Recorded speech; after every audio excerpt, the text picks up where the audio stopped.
Hi Virgo, welcome to your July 2018 love reading. It's Rena here, and been having a lot of good results by putting these cards into little piles, so that's what I'm going to do.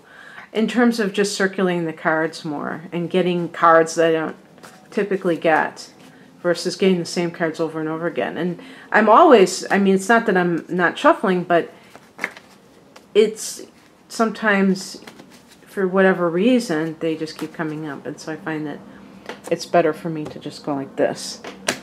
And they're just in formal piles here. And I'm also doing a different spread, but it's the same basic thing. So this is the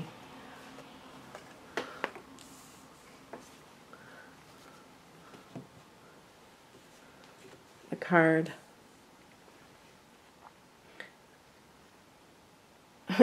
I try to have intention when I'm picking the cards, but sometimes when I'm doing a new spread for the first time, I'm kind of like, okay, what is this supposed to, I forget what each position is. Whoa, that's a nice card.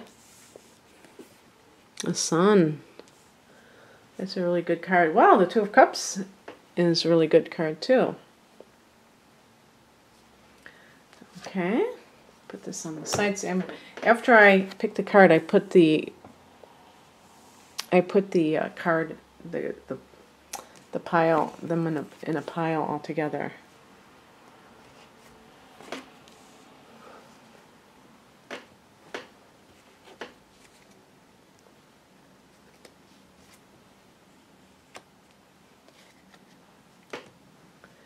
And last but not least, okay, so we have a few major arcana cards here.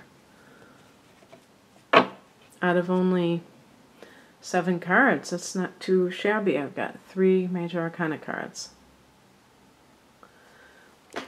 So at the centerpiece of this reading, Virgo, is the Two of Cups. So is your mind in July consumed with reuniting with somebody? Maybe you want to, maybe they want to with you. This is also a card of forgiveness. It's also a card of commitment. So maybe you're deciding, do I really want to commit to somebody? And you may have your own reasons why you're kind of on the fence with that. So it's it can definitely be a card of making something official, getting engaged, moving in together maybe, or you're joining forces, you're going back with somebody.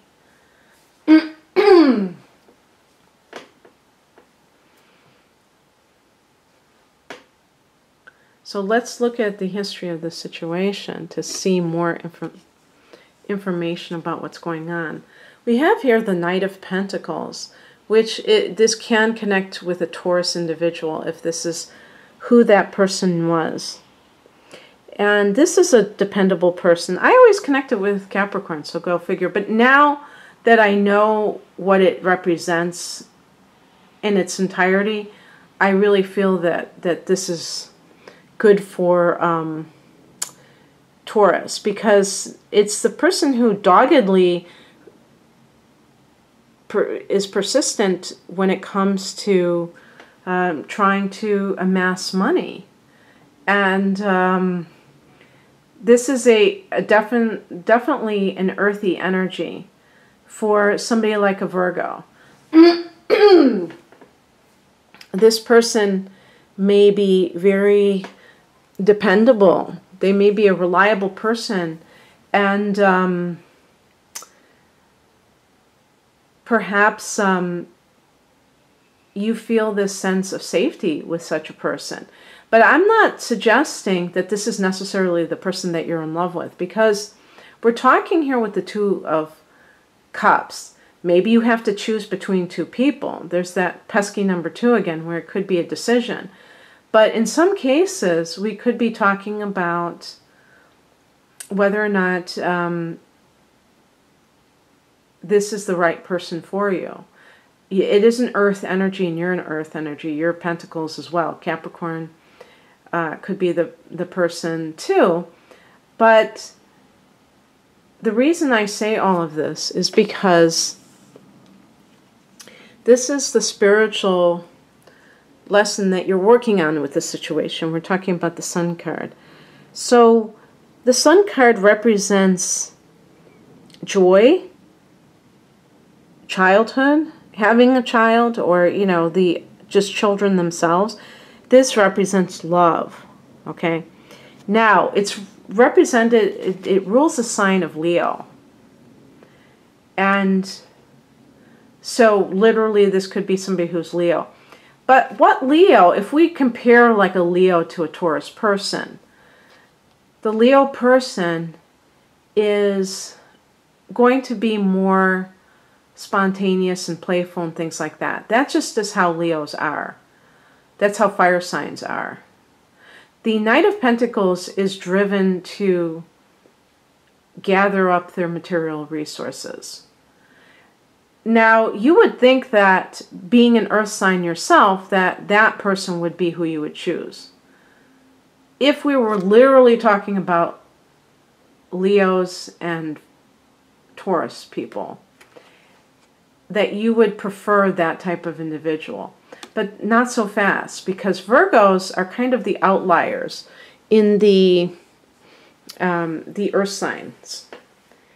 Virgo people, because you're ruled by Mercury, have a tendency to be more intellectually driven. You tend to be more flexible in life. So it means that if you're choosing somebody, you may be able to vibe with a lot, you know, different types of people, not just have one type that you stick to.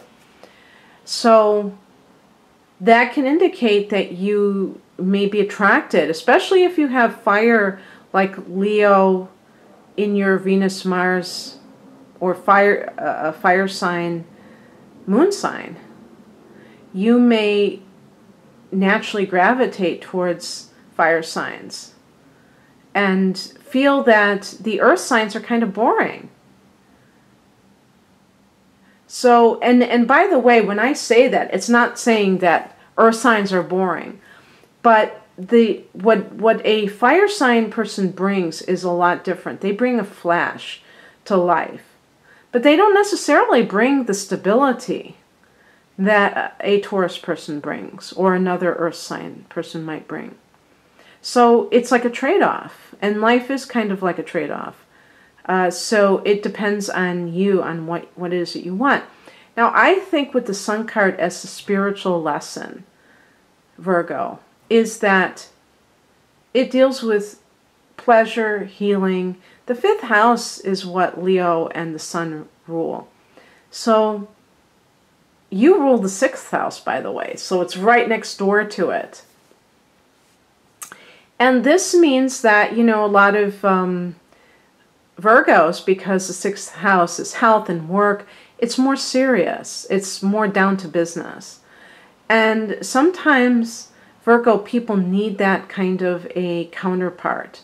Somebody who can remind them that life is about celebration. It's about joy. And maybe there's somebody who brings that out in you. Whereas the Knight of Pentacles kind of doubles down on that work vibe, you know, that you already naturally have. But maybe you already have that, so you don't need that.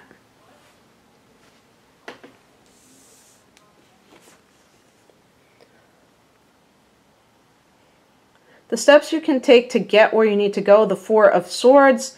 This is a card of maybe taking a day out for yourself for retreat. I'm using an actual day because this is just a card of retreat, rest, recuperation. But in a love reading, I'm looking at it symbolically and at the same time practically.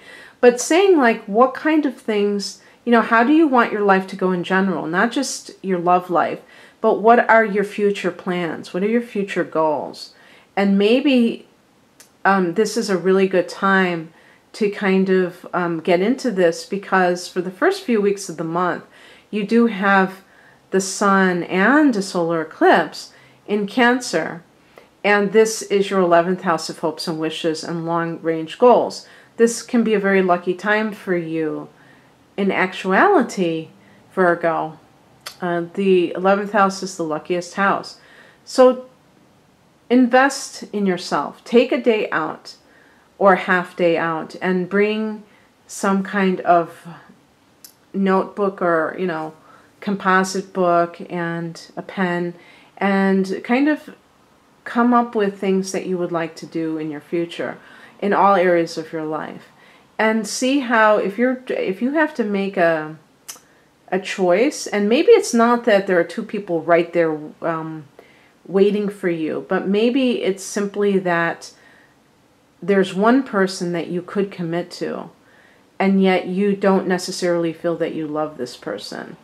Maybe you want to go back to a former love that was really love. And maybe that's what that Two of Cups represents, that the longing to reunite with a lover who has been out of the picture. And so the Four of Swords is about kind of getting out of that, the noise of the world, and tuning into yourself and really figuring out what you need. And if you don't know what you need because you've never really approached life that way, then at least know what you don't like. And that's something that a Virgo person can easily do. You don't have to ask a Virgo person, what their pet peeves are, because they're going to have them all ready to go. So all the things that you don't like, and how can you not attract them into your reality? And that will be a springboard for you to find out what you do want, and what you do want to attract into your reality.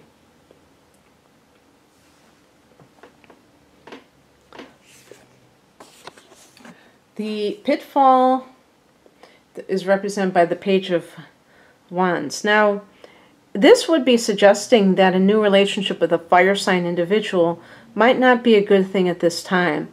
But it doesn't mean that that is not the right person for you. It just may mean that perhaps you've just met them. You may feel this strong attraction to them, but you don't want to do something too rash. The Page of Wands can be messages. Actually, it's a very positive card.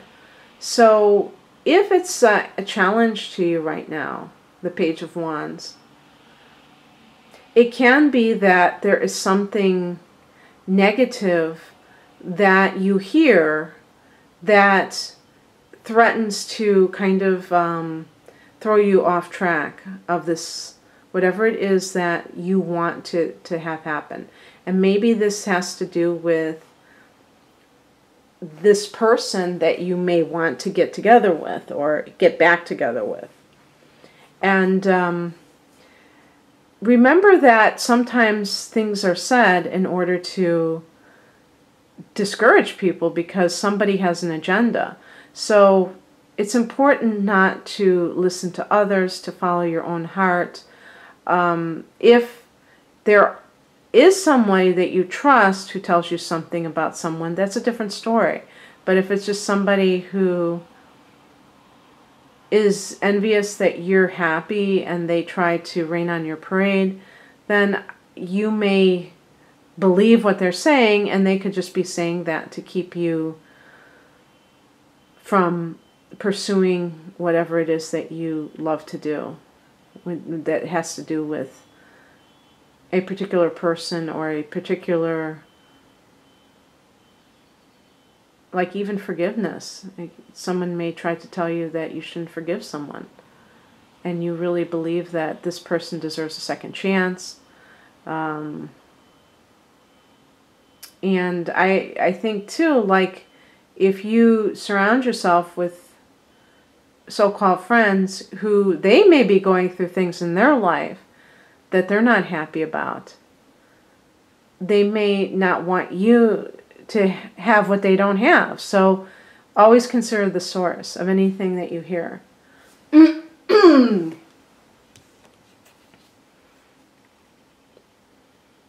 What is coming in is represented by the Emperor card. Now this is interesting because this connects to Aries. And I didn't mention Aries when I was talking about fire energy.